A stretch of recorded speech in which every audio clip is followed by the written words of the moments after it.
This daily dose is brought to you by Pirate.Black. ARRR! I'm something called pro-freedom of choice. I don't give a shit if you wear a mask. I don't give a shit if you're vaccinated.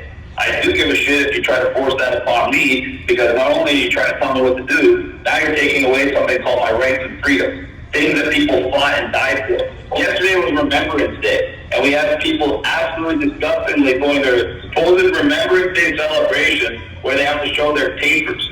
I don't know about you guys, but that's exactly what we fought against in the last war that we're supposed to be remembering. How they were trying to make people show their papers, and how they were segregating society, and how they were censoring people they didn't like, or locking up people they didn't like. And that's exactly where we are today. And people think, a lot of people that don't understand crypto think that if you're into crypto and you're promoting crypto, you're promoting NFTs, you're promoting the New World Order, you're promoting the metaverse, you're promoting all this digital currency and the getting away from cash.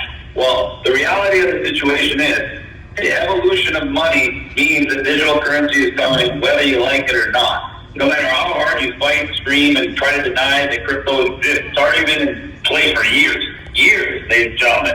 So yeah, it takes a long time to get adopted by the general public, but they are going to do it whether you like it or not. So you can either get on board and you can try to find true life rafts of decentralization and privacy and ownership of wealth, or you can wait for the government to force you into the system, miss all the massive gains you could have made, and you'll be in a completely different position than you would have been if you actually are a trendsetter and on the cusp of it.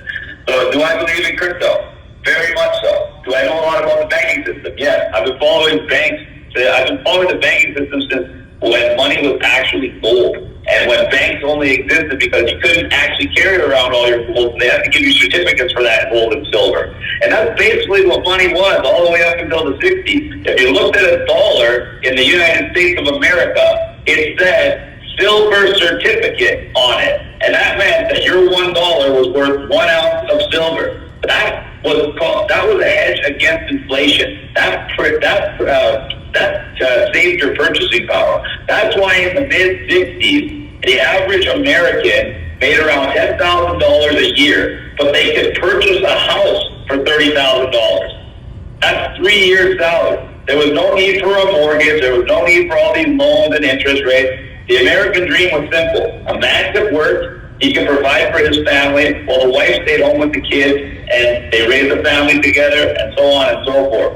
After the mid-70s, once the Federal Reserve took over completely, they made a new law. Now, they didn't have to tie your money to silver anymore or gold. Now, your $1 US bill got changed, and they put that little pyramid on the back with the one eye and the Latin writing underneath that says, Ovo Noro Securo, a new global order. And now, instead of saying silver certificate at the top of your $1 bill, it says Federal Reserve note, your new fiat toilet paper currency that's backed by nothing but the good word of your government, which we all know is bullshit. And what happened with your money? $1 went from $1 for 1 ounce of silver, and now it's what? $21, $22 for an ounce of silver? That same house that cost $30,000 in the 60s now costs $600,000, $700,000. Meanwhile, the same guy that has to buy that house is making $30,000 a year. So when you could buy a house with 3 years' salary before, it's 17 years' salary now. And where are we headed?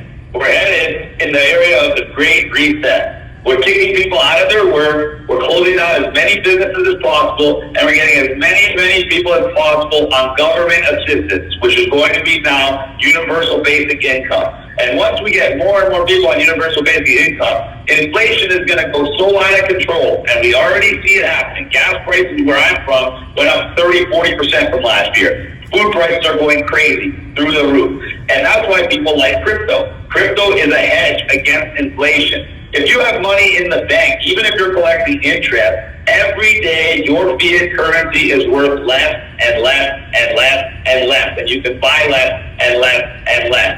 And pretty soon they're going to put more and more restrictions on your money in the bank. In Russia, for instance, you can't even take money out of the ATM unless you scan your vaccine passport. So if you do not create your own systems of trade and your own systems of wealth story, you're going to be stuck on the government system, which is going to be a vaccine passport, their version of a digital currency, and you're not going to like where that goes. So places like Pirate Coin, places like all these other...